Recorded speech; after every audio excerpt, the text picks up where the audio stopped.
empezar diciendo que en realidad este evento se lo debemos a Rocío, que desde hace muchos meses está obsesionada con el tema de Ayacucho.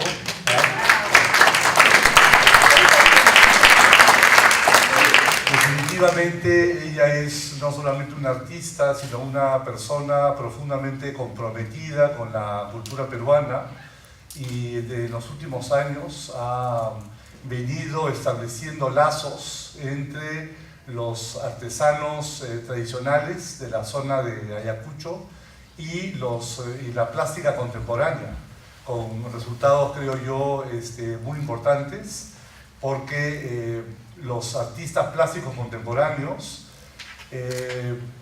están interesados en rescatar la memoria de lo que ocurrió en Ayacucho en los años de violencia entre 1980 y el año 2000.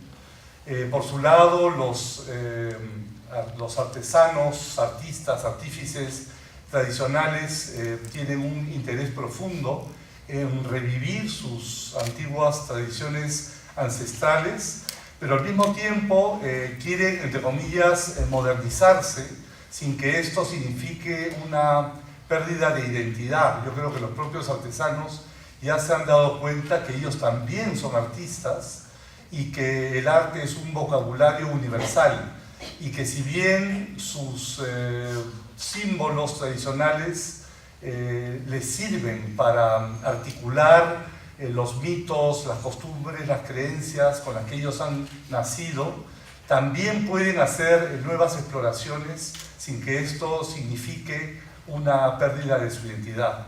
Por otro lado, tenemos a personas como Primitivo Banán Poma, que dice que es descendiente de Guamán Poma de Ayala, el célebre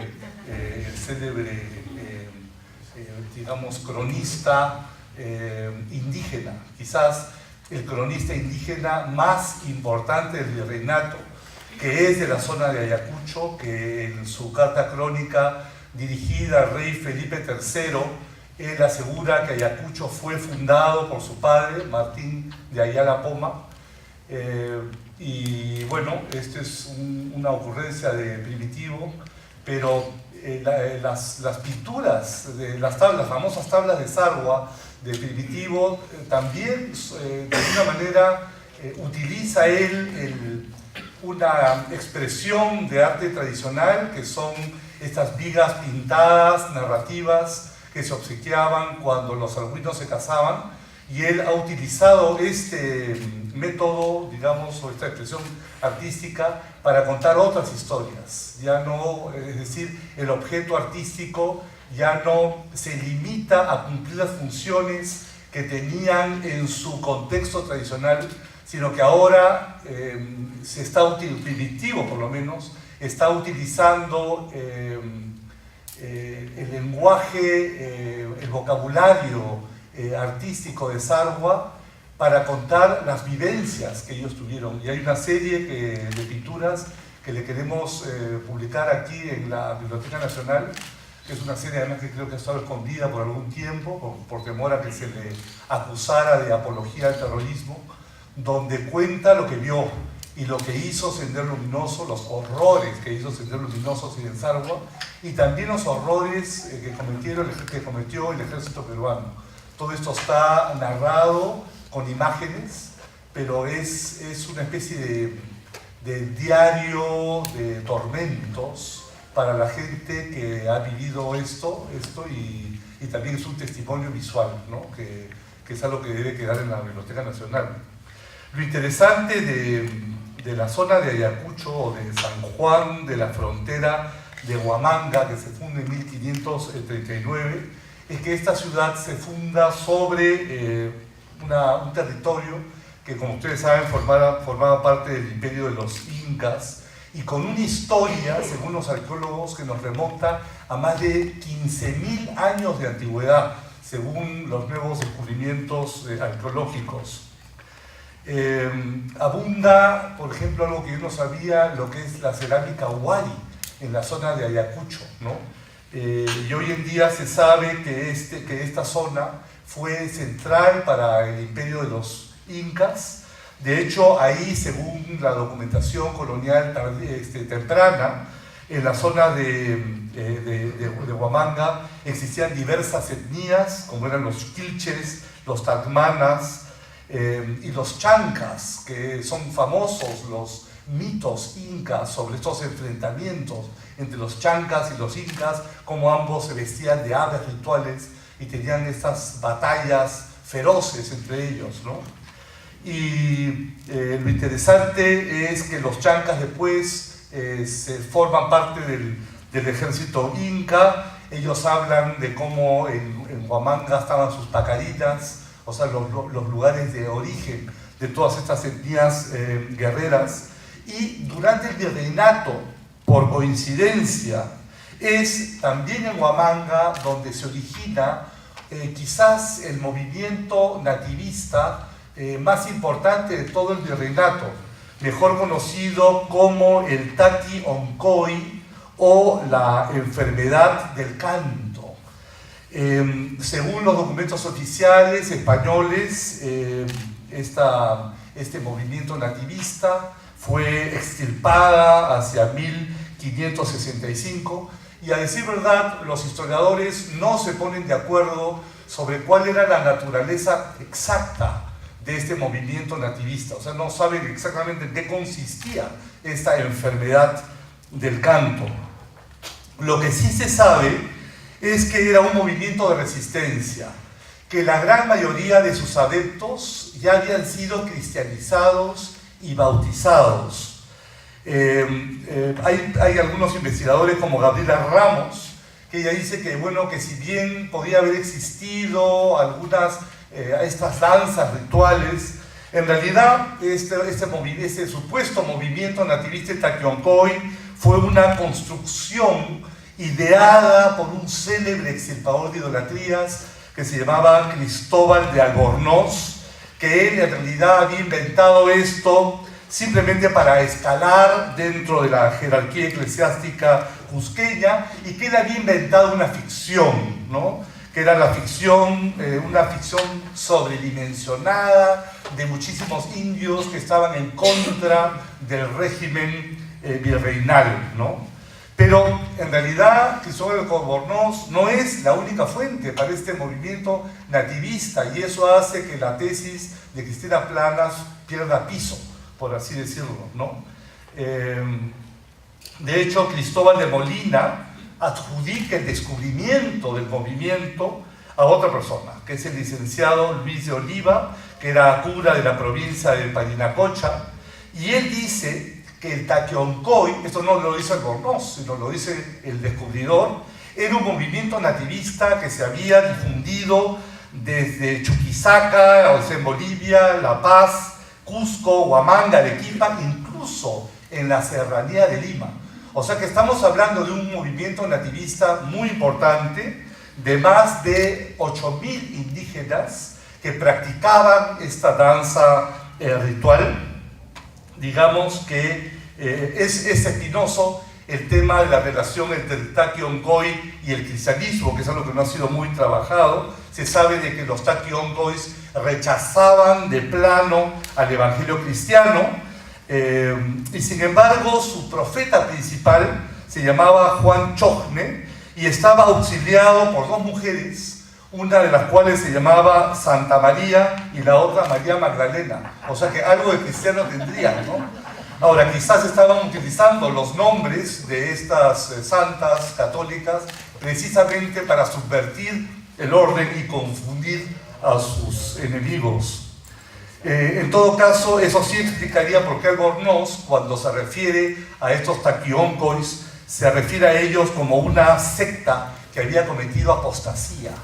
O sea que después de haber recibido el bautismo, estaban conscientemente, se enfrentaban al orden virreinal. Lo que sí son fascinantes son las descripciones que se hacen de sus danzas. Porque lo que argumentaban los Taqui Oncoys al final del día eran que los españoles podían destruir todos los santuarios precolombinos, todas sus huacas, todos sus objetos sagrados, podían quitarle sus esposas, podían obligarlos incluso a reverenciar un Dios en el cual ellos no creían, ¿no? Pero lo único que no podían hacer los españoles era matar a cada uno de los indígenas. Y entonces lo que ellos proponen es, ¿qué ocurriría si cada indio de los Andes se convierte él mismo en una huaca? ¿Qué ocurriría si el espíritu de los ancestros se posee a cada indio y a través de esta danza se logra la resurrección de los antiguos dioses? Hay un tema importante y es el tema de las traducciones. En los diccionarios quechuas del siglo XVI y XVII, los jesuitas y los dominicos, que eran los grandes especialistas en las lenguas nativas, ellos tienen dificultades para traducir toda una serie de conceptos cristianos en quechua o en aymara o en puquina o otras lenguas que se hablaban en el Imperio Inca en tiempos de la conquista. Y entonces lo que tienen que hacer los doctrineros de indios en realidad es colonizar las lenguas nativas para obligarlas a decir y a articular conceptos que no forman parte del mundo andino, como por ejemplo el concepto de pecado, el concepto de ángel, el concepto de demonio, el concepto de Santísima Trinidad, el concepto de juicio final. Todos estos son conceptos que nacen de la tradición judeo-cristiana y no forman parte de la tradición andina. Inclusive hay algunos historiadores que argumentan que la tesis misma de un célebre libro de Franklin Pease, El Dios Creador Andino, es una ficción, porque los andinos no tienen la idea de un Dios creador, la idea de la creación de un mundo ex nihilo, crear el mundo de la nada. Ese es un concepto judeo-cristiano que no necesariamente existía en tiempos prehispánicos. Entonces es muy interesante para los antropólogos, para los etnohistoriadores, también cotejar el significado de las palabras quechuas para ver si dicen lo que realmente deberían estar diciendo. Y lo que sí se sabe es que como los doctrineros de indios estaban en contra del culto a los ancestros en el Ande, para la palabra diablo la utilizan como un sinónimo de la palabra ancestro, que era supay. Entonces hablar del ancestro era hablar del supay, del demonio. Pero desde un punto de vista andino, no existía el demonio, en realidad al que estaban evocando era al supay, dentro de una cosmovisión totalmente distinta a la judeo-cristiana. Y lo que sí se sabe también es que los taqui-oncois hacen una especie de nuevo mapeo de las huacas del Perú antiguo y dividen el Perú en dos. Dicen que ahora hay dos grandes huacas, que es la huaca de Pachacamac, que es el gran santuario de los incas, y la huaca del lago Titicaca. Todas las demás ya habían sido vencidas por los españoles, pero estas dos no. Y lo interesante es que se hacían esta danza ritual que nace en Ayacucho, precisamente. Entonces ellos iban a colaborar para que pudieran vencer al Dios cristiano. Y claro, los cronistas cuando narran esto están alucinados, porque no pueden creer que a través de esta danza ritual, algunos dicen que incluso tomaban psicoactivos, unos danzaban hasta morir, sin tomar y sin comer, otros se tiraban por el abismo, otros se tiraban a los ríos, otros simplemente se despedazaban en vivo, eran como faquires, ¿no? Y claro, hay varios, digamos, cronistas que hacen la relación de en qué consistían las danzas. Y claro, después de hacer esta danza, el espíritu del ancestro se encarnaba en ellos y esto posibilitaba la resurrección de los antiguos dioses. Esto lo dice un tal Bartolomé Álvarez en un memorial a Felipe II, que es fascinante porque él dice que estas danzas se seguían haciendo en Ayacucho entre 1587 y 1588. O sea, más o menos 10 o 20 años después que esto había sido extirpado, lo cual significa que estas danzas se continuaron haciendo de manera clandestina. Algunos antropólogos han sugerido que los taqui-oncois se transmutan o se transfiguran en nada menos que los danzantes de tijeras, que es una danza que también se origina en los tres grandes departamentos de los Andes centrales, que es Ayacucho, Huancavelica y Apurímac, y también, según algunos, el norte de Arequipa, que son exactamente los mismos lugares donde se origina el taquioncoy. Entonces, esto sí le da al taquioncoy, digamos, una vigencia muy especial, y de ahí que lo menciono en esta exhibición como preludio a esta exhibición para lo que es el Ayacucho contemporáneo. De hecho, la diferencia de los taquioncoy, que rechazaban todo lo vinculado con la tradición cristiana, en la danza de las tijeras forma parte de las celebraciones del calendario católico. Entonces sería una diferencia importante. Después, en sus danzas están acompañados por un violinista y por un arpista que son músicos occidentales. O sea que definitivamente no es lo mismo. Aunque José María Arguedas, en su célebre cuento sobre la agonía de Rasuniti, él sí sugiere que los danzantes de tijeras son una suerte de intermediarios entre los guamanis o los espíritus de las montañas y las comunidades, y que actúan como una suerte también de protectores.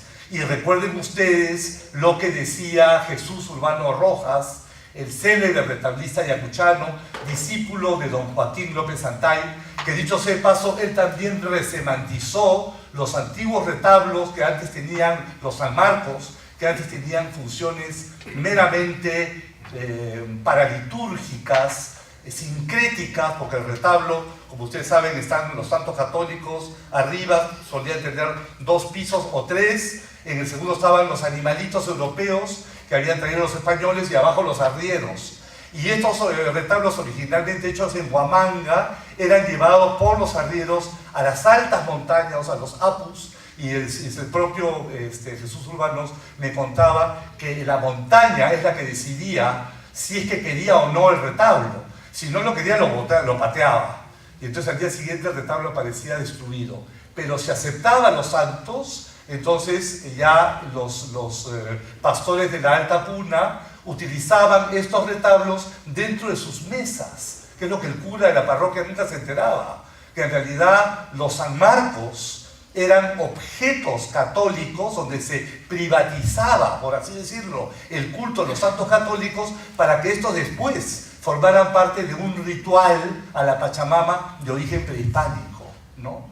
Entonces, hablando de sincretismo religioso, si hay algo sincrético, vienen a ser estos retablos hechos por los artesanos tradicionales y para una clientela totalmente tradicional también. Lo que se hace desde López Santay, a raíz del movimiento indigenista en la década de los años 40, con la Bustamante y otros, es secularizar el retablo, meterle temas como el partero, el sombrerero, temas coloridos, pero después Jesús Urbano Rojas da un paso más y convierte el retablo en un teatro para la memoria, en un instrumento mnemotécnico, para él poder traducir los mitos tradicionales y guardarlos dentro de estas cajas para las generaciones venideras, ¿no?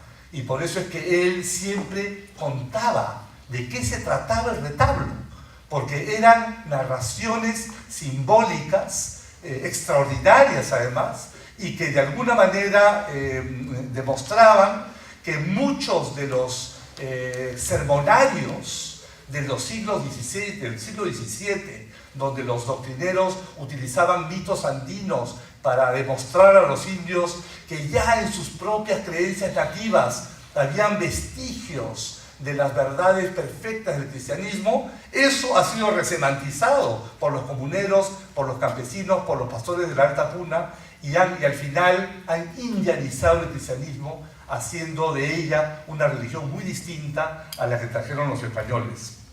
En resumidas cuentas, pero un punto también que es importante es que la danza de las tijeras también fue prohibido en 1784, se prohibió en Ayacucho, como lo citó a un inquisidor, como un seminario de maldades y abominaciones contra Dios, ¿ah?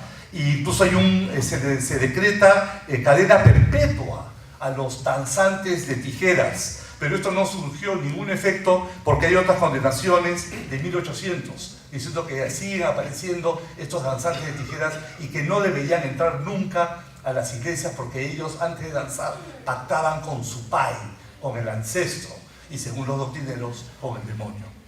En resumidas cuentas, el movimiento aparece entre 1564 y 1565, unos 30 años después de la evangelización.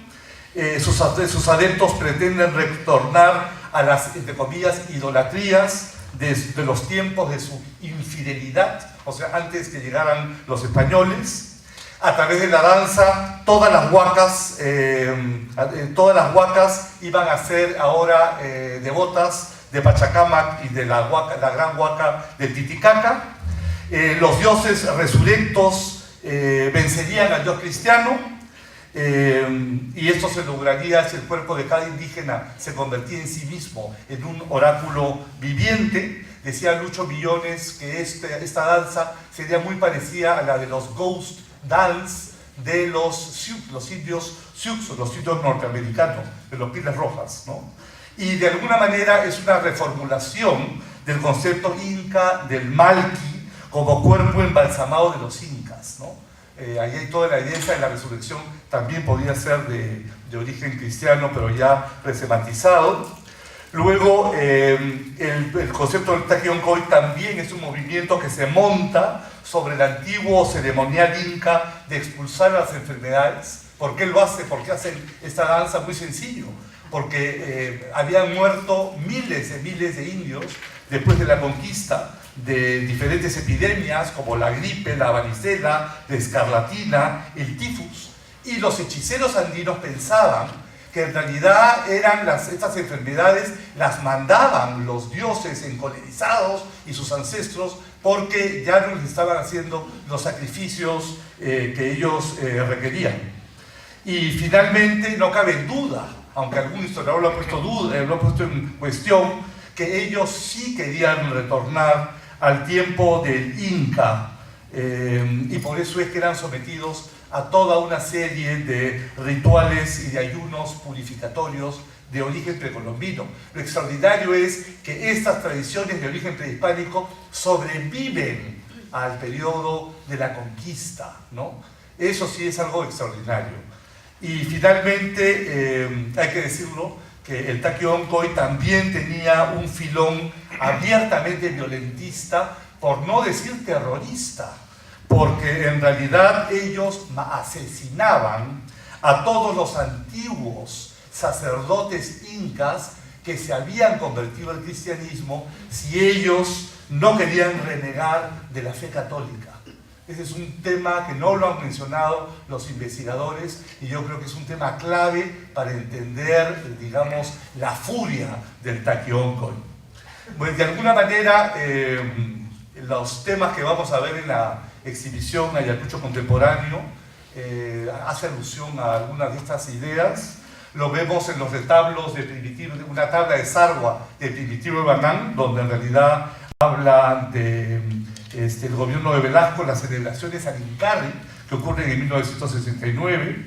Nos vamos a encontrar con algunas esculturas muy interesantes de Antonio Pareja, que es ayacuchano.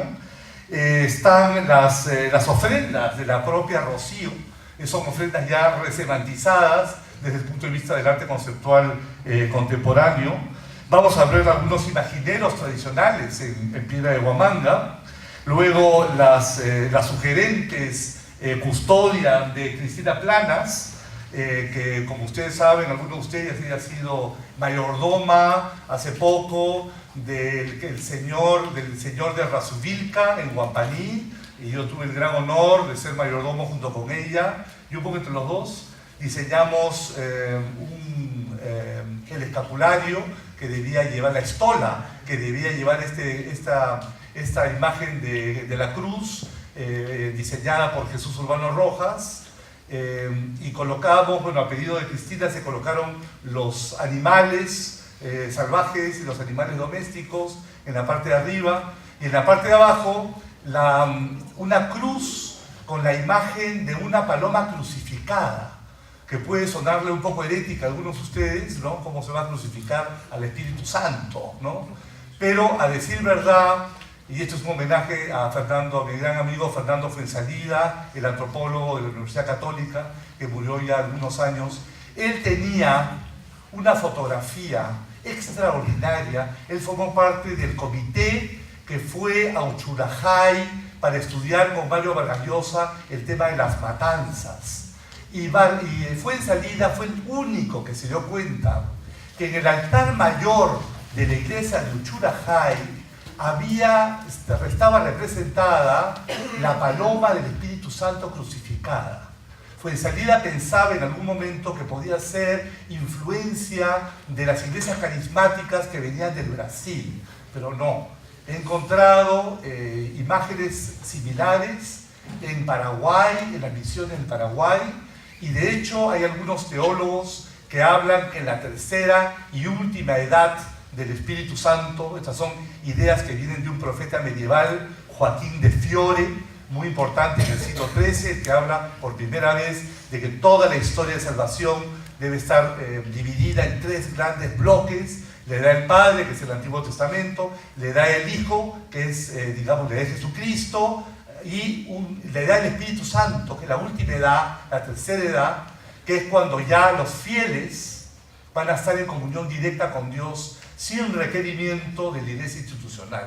O sea, es una doctrina herética que prescinde de alguna manera de los sacramentos, de la iglesia visible, y ahí el Cristo en la cruz se transfigura en paloma.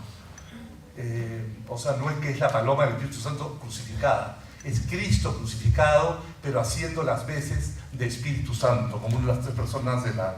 Y entonces ahí se hizo esta cruz crucificada para el Señor de Razubilca, y Cristina le colocó dos gallinazos, que es un poco toda esta campaña extraordinaria que ella está haciendo, colocando estos gallinazos encima de los edificios públicos como un símbolo, digamos, de estos animales típicamente limeños que se comen la basura y la transfiguran. Es un símbolo de la lucha contra la corrupción. Y sobre todo esto queda muy claro porque debajo de una de las alas del gallinazo está San Francisco de Asís, que no sé si lo ha hecho con alas o sin alas, pero como ustedes saben, nuestro actual pontífice romano escogió el nombre de Francisco, no por San Francisco Javier, que hubiera sido lo lógico, que era un gran santo jesuita, sino por San Francisco de Asís, ¿no? Que es el alter ego de Jesucristo y el primer santo estigmatizado de toda la historia cristiana. Entonces, en fin, lo que van a ver arriba es un universo inmenso de posibilidades artísticas donde dialoga lo antiguo con lo moderno, la teología cristiana con los mitos andinos, y bueno, doy por inaugurada la muestra. Muchas gracias.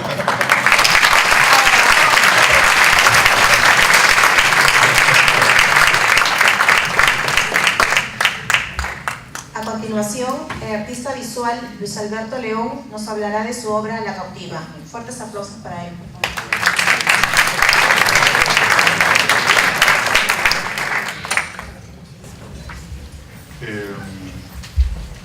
Yo no tengo la misma sapiencia y elocuencia de Ramón, así que les pido paciencia. No es fácil, no fue fácil para mí tocar el tema de La Cautiva. Como artista plástico o dramaturgo o aprendiz de dramaturgo, por varios motivos. Uno, que durante la época del conflicto armado, del conflicto interno, yo era un adulto. En el segundo decenio, yo estaba en la universidad, tenía 18 años y viajaba por el Perú como un turista ciego. Y no era consciente de la dimensión del horror que estaba ocurriendo. Estaba más preocupado por mis propias neurosis, adolescentes, por resolver mis visiones desde el ombligo, etc. Entonces, después de tantos años, hablar de esto, no habiendo sido un testigo presencial, habiendo ignorado toda la situación, no habiendo sido ni de lejos víctima de algo así, me puso en una situación, digamos, interesante, crítica sobre mis motivaciones y el estado de mi mente.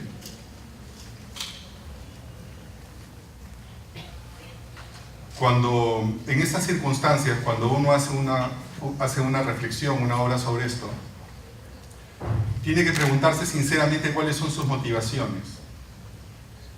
Porque uno puede caer en la profunda vanidad y narcisismo de querer hacer uso del sufrimiento ajeno para vanagloriarse a uno mismo a través de la emoción que tu palabra ejerce sobre el público, a través de recurrencias a lo morboso, al dolor ajeno, al sufrimiento ajeno, y aparte, ganar de esto, ¿no? Es decir, te dan un pago por esto. Pero no quiero eludirme de estas cuestiones. Probablemente todo esto vive en mí en este momento y existe. No lo he resuelto. Me gustaría traerles una respuesta y una conclusión respecto a cómo procesé esto, pero no la tengo.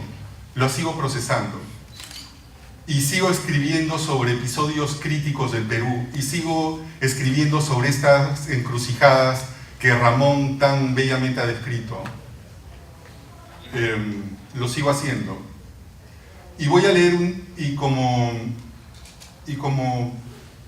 soy un aspirante a dramaturgo, se los voy a contar mejor contando una pequeña historia que puede un poco revelar mi motivación. Los aventaron al mar de mi infancia pensando que en sus abismos se perderían. Me encontré con un cadáver varado en la playa, y luego otro más, cientos, miles. ¿Qué hacen aquí? ¿Y qué hago? ¿Los devuelvo al mar? ¿Los dejo como alimentos de gallinazos y cangrejos? ¿Los entierro en la arena? ¿Qué es este horror? ¿Quién hizo esto?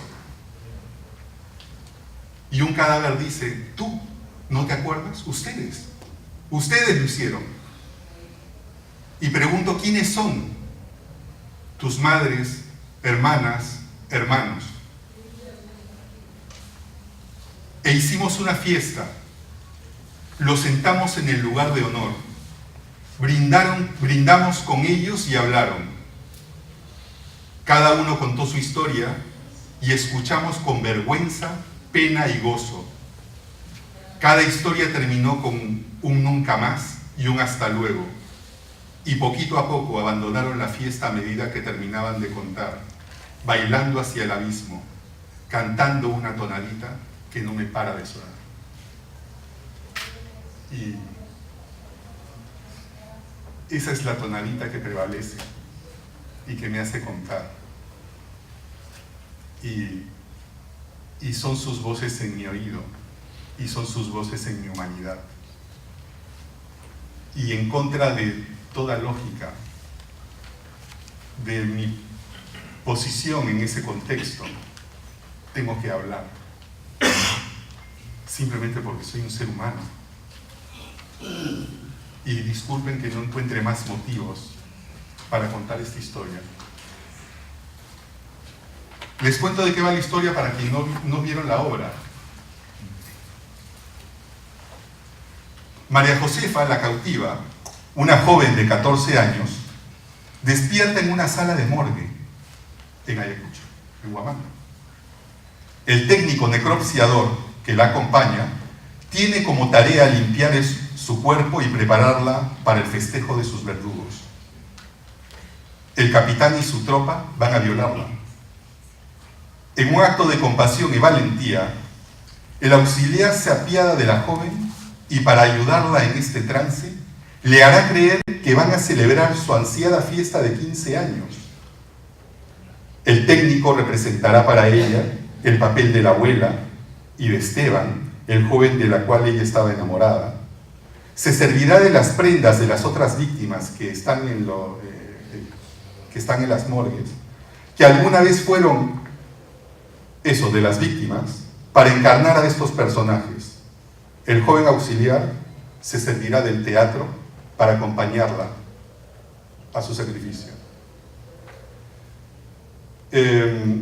Esta obra, la inspiración para esta obra, dentro de otras cosas, procede del testimonio del informe de la Comisión de la Verdad y la Reconciliación, página 343. Leo. Resulta impresionante verificar que aún luego de morir, el cuerpo de las mujeres seguían siendo utilizadas por los soldados. A continuación se transcribe parte de la entrevista que ilustra lo dicho. La llegamos a tirar al río. Cuando llegamos nosotros al baño de tropa, la tropa la estaba violando. ¿Muerta? Muerta. ¿Sabe lo que le digo? Porque era alta, gringa y simpática, pero ella estaba mal. Ya no servía para satisfacer. La tropa la estaba violando. ¿Degollada? Sí, claro. La tenían hacia atrás en la mesa. Le habían tapado el pecho y le estaban violando. Y cuando la tropa... ¿Y cuánta tropa era más o menos? Era grande, 12 o 14. Con un palo los boté. Salvajes, están muertas. Y contestaron ellos, está calentita mi técnico.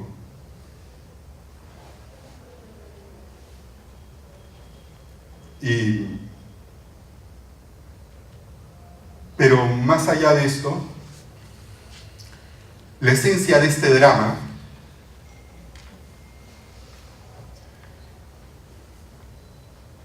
el axis mundi, la cartografía de este horror, es el siguiente, bajo mi punto de vista.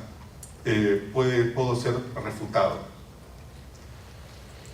Este es un axis mundi en que está lo sagrado y lo profano,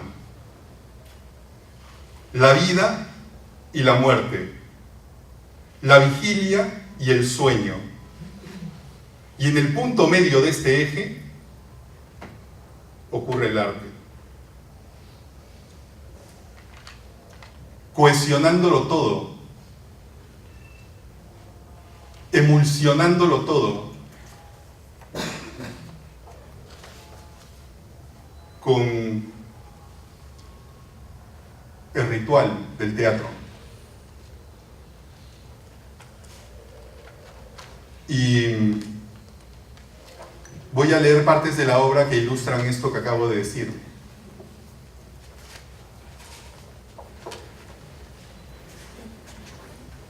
En este momento leo la parte en que la cautiva, el técnico necropsiador le pone a la cautiva un traje de matrimonio de una mujer que fue muerta en su propia fiesta de matrimonio, y la viste a la cautiva, una niña de 14 años, como si fuera su traje de matrimonio, como su traje de 15 años.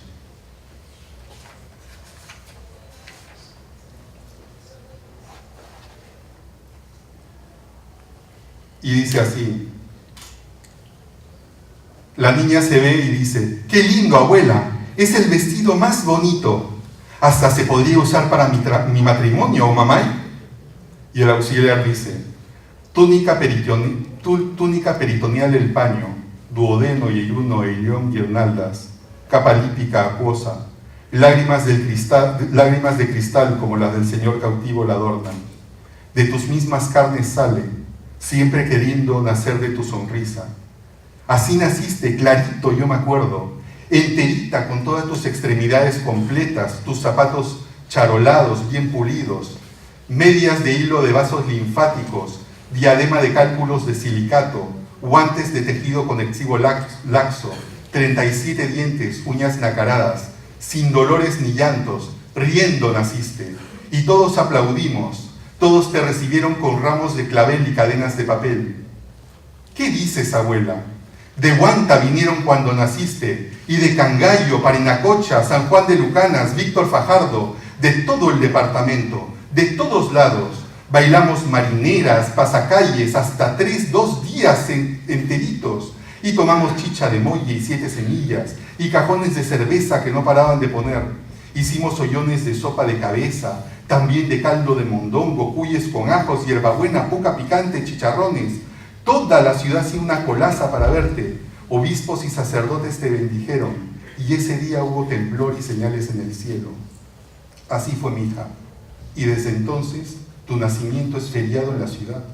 Así fue, abuela, sacerdotes y obispos. ¿Qué es un obispo, abuela? Es el cura que más manda. Papá dice que deberían reventar a todos los curas. Vivos y muertos vinieron, hija, y esos no se mueven por cualquier cosa.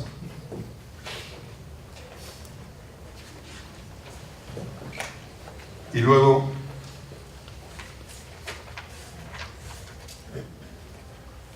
dice ella, entre el sueño y la vigilia,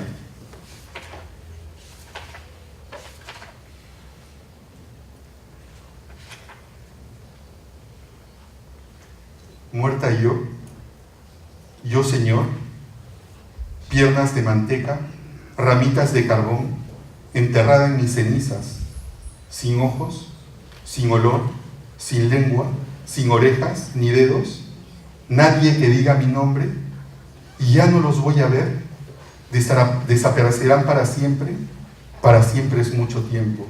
Señor, y sin brazos, ¿cómo voy a tender mi cama? ¿Cómo voy a tomar agua? Y si rezo a Dios, ¿me escuchará?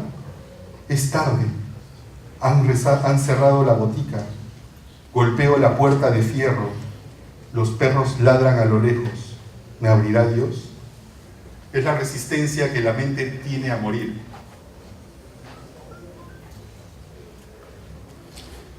Y así va la obra, viajando en este Actis Mundi, encontrarnos en este centro. El cuerpo físico como cuerpo sagrado, la vida y la muerte encontrándose, danzando juntas, viéndose reflejado una al otro en los ojos, reconociéndose la vida en la muerte y la muerte en la vida. Y el sueño y la vigilia, pensándose la vigilia sueño y el sueño pensándose vigilia. Y en medio de esto está el arte, y en medio de esto está el ritual.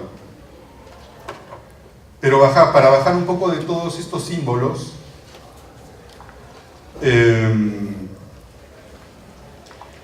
toda esta especie de vuelo ayahuasquero tuvo consecuencias. Y no le cayó muy bien a muchas personas, o algunas al menos, la obra. Y fue investigada. Y leo. Nunca imaginamos el alcance que tendría. Es decir, sabíamos que no éramos ingenuos, ¿no? Era un militar violándose a una muerta.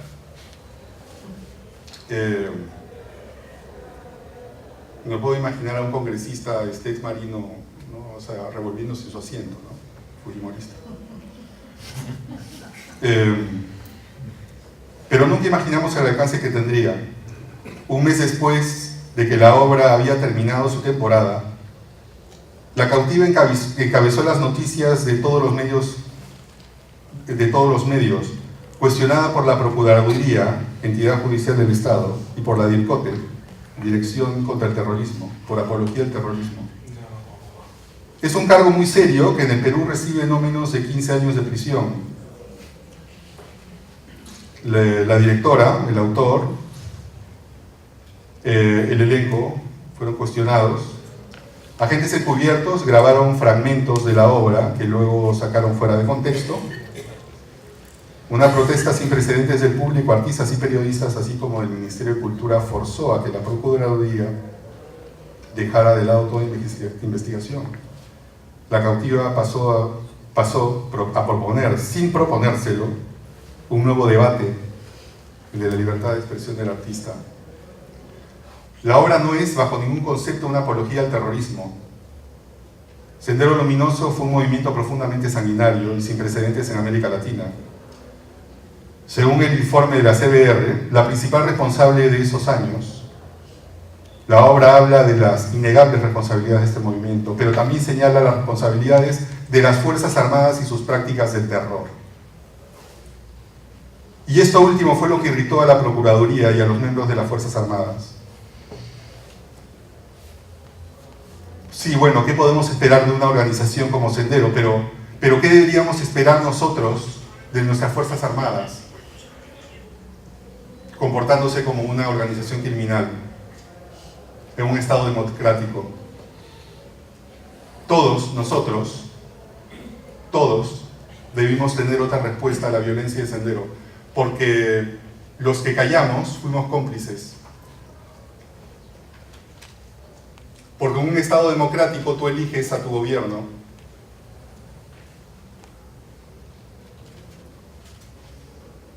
Y que ellos hagan, ¿no es cierto? Que ellos hagan. Con tal que sea el otro, y no tú, ¿no es cierto? Con tal que sea el otro, no importa. Con tal que no lleguen a la puerta de mi casa, no importa. Y todas esas cosas son las que pongo en cuestión en la obra. Muchas gracias.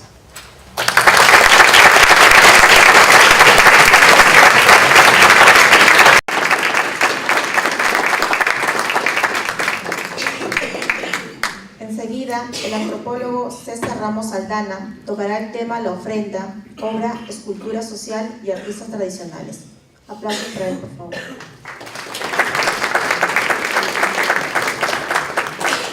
Buenas noches. Agradecer ante todo a Rocío haberme permitido en el lapso de más de 10 años haberme convertido en casi su compañero de ruta en este proceso que ella ha emprendido de reflexionar a partir del objeto artístico. Ella le llama a su proceso y el soporte con el que trabaja es escultura social. Para muchos probablemente no les señale mucho el término, pero hay una anécdota que nos permite tal vez entender este proceso. Ella, siendo estudiante en la Universidad Católica, conoció a alguien que en esa época era el personal de servicio de la universidad y que, digamos, de espaldas a todos, utilizaba los espacios para, digamos, en las noches de luna llena, convertirse en escultor y con los sobrantes de lo que tenían los alumnos, hacer algunas obras a su criterio y a su lectura. Esta persona, Antonio Pareja, fue impulsado por Rocío para que se presentara a un concurso, del cual salió ganador. Esta anécdota nos cuenta dos momentos importantes que se van a ir repitiendo en la historia personal de Rocío. Uno, la presencia de Ayacucho a través de un ayacuchano, Antonio Pareja lo hizo. Un segundo momento era el entender que los procesos creativos están más allá de escuelas y de formaciones académicas. Nos surge a las personas la necesidad de memoriar, de construir objetos que permitan reflexionarnos, mirarnos y tal vez entendernos. Y eso era parte de lo que Rocío va a intentar representar de estudiante a la profesional o a la adulta que ahora es. No solamente como artista plástica, sino también como profesora, alguien que va alentando a varios de sus alumnos ese deseo de búsqueda de no solo mirarse el ombligo, sino más bien de encontrarse en comunión con los demás. Porque el arte nos obliga a salir de nuestras propias limitaciones en busca del otro, de entendernos a partir del otro, de comprendernos a partir del otro. Y cómo entendernos así en una sociedad tan dura, tan excluyente, tan marginante como la nuestra. Lo que Pepo nos ha narrado desde el teatro, a muchos de ustedes probablemente les ha incomodado, y nos narra un pasaje importante de nuestra historia. Y su pregunta es válida. Si el Estado, al cual nos representa, le entregamos armas para proteger a sus ciudadanos, ¿por qué esas armas fueron utilizadas para eliminar a sus ciudadanos? No a los importantes, sino a los otros, que no los consideró ni siquiera ciudadanos. Y eso es también, digámoslo en esos términos, tal vez el valor de que en este espacio que le corresponde al Estado peruano, estamos en un espacio que financiamos todos los ciudadanos, es la Biblioteca Nacional del Perú, en la que encuentra la necesidad no solamente de acumular libros, que ya son en sí memoria, pero es palabra escrita, sino más bien los otros soportes, aquellas otras formas de narrar y de memoriar que no son la palabra escrita, pero que tienen tanto poder como lo que ha narrado Ramón, esta saga de rebeldías y de resistencias a partir del objeto artístico. Él insiste que el taquiónjoy es la enfermedad del canto, otros autores señalan la enfermedad del baile, pero no es una enfermedad de los que podríamos haber visto en una historia, en los términos de resistencias. No son ejércitos armados que se enfrentan contra los invasores, sino más bien son entender que si cada uno de los runas, de los pobladores de estas tierras se convertía en una huaca, en un malqui, no había poder de anularlos. Y ese arco del tiempo son 500 años de resistencia, que lo encontramos en el barroco andino, que lo encontramos, y él ha estudiado en distintos momentos otras expresiones, los ángeles acarabuceros, que solamente existen entre nosotros y que son igual un proceso de apropiación para hacerle decir algo distinto de lo que fue en su origen, no esos ángeles hebreos, sino más bien Iyapa o otras denominaciones de resistencia e identidad.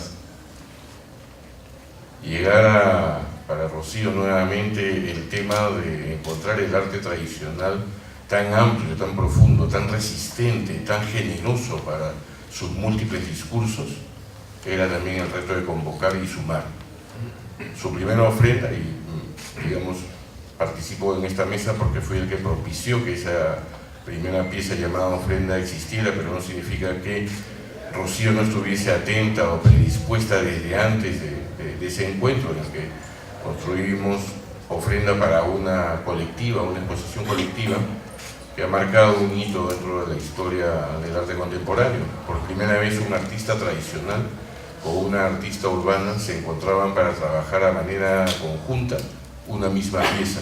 Lo habitual en el mundo del arte contemporáneo es utilizar al artesano, así denominado, como mano de obra, es decir, el artista sueña, piensa y quien ejecuta es el mal llamado artesano.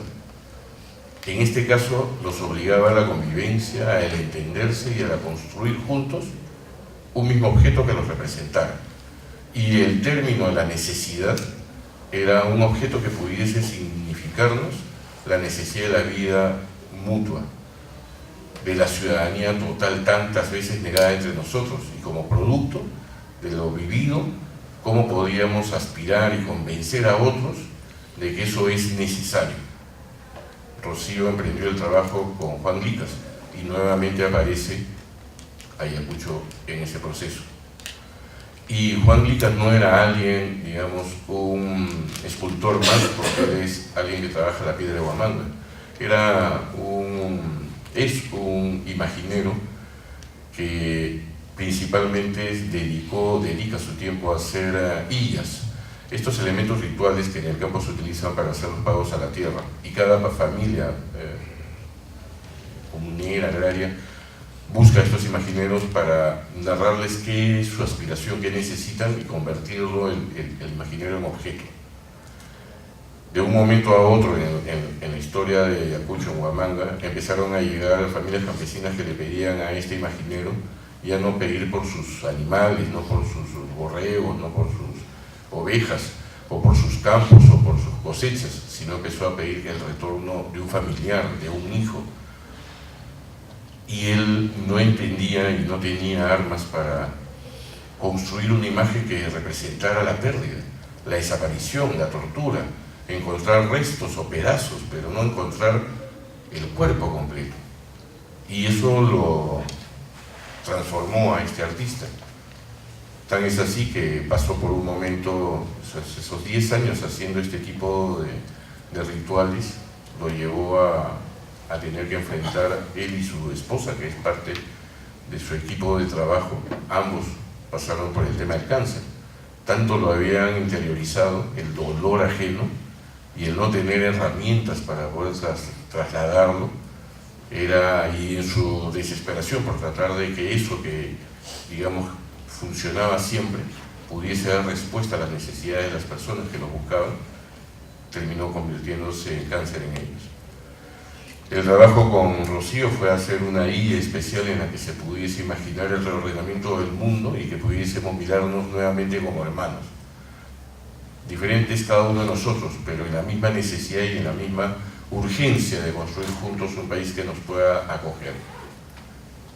En esa ofrenda, en ese trabajo, ella sumó a otros escultores, a otros artistas, otros elementos. Tal vez cada artista que prestó una obra para esa ofrenda no lograba comprender a la totalidad del poder de lo que se estaba elaborando. Porque a veces Rocío es muy convincente para sumarnos, pero es muy complicada para entenderla. Pero su apasionamiento es la que nos convence. Y en ese proceso construyó lo que ahora ustedes pueden ver en una nueva versión, en la que convocan nuevamente las mejores aspiraciones entre todos nosotros desde nuestras diversidades, porque ahí hay piezas de artistas hipíos, de personas que además se resisten al uso de ser artistas, esas personas que intervienen objetos y que las transforman, pero que tienen esa generosidad de haber acompañado a Rocío en sus propias búsquedas y haber generado estas sumatorias. No importa la calidad, no importa que cada quien se asuma artista o no, lo urgente es entendernos que en nuestro país nadie somos. Y esa aspiración de las piezas de Rocío son tal vez esa necesidad de construirnos la promesa de la vida peruana, que por fin tomemos conciencia cada uno de nosotros de no ser cómplices con nuestros silencios, de no agotarnos en la mirada indiferente, sino más bien hacernos partícipes en la construcción nacional, que cada uno de nosotros como ciudadanos y como adultos responsables ya no pensemos simplemente en el egoísmo propio, sino en lo que le hemos de heredar a nuestros hijos y a nuestros nietos, porque con cada equívoco repetimos la oportunidad que aquello que nosotros sobrevivimos, tal vez nuestros hijos no lo hagan, porque la violencia vendrá más cargada de rabias que no se detendrá ni nuestros hijos ni nuestros nietos. Sea eso tal vez lo que abata toda nuestra necesidad de seguir repitiendo los mismos errores. Pero encontremos en la aspiración de artistas como Rocío y a todos aquellos que fueron convocados por ella, ese mismo deseo, y que sean las piezas las que nos convenzan en su calidad, en su seducción de más allá de las palabras, llegar a nuestros corazones y tal vez así hacer juntos la labor que nos toca. Por eso, gracias Rocío por hacernos partícipes de todo este proceso y de esta aspiración. Un aplauso para ella.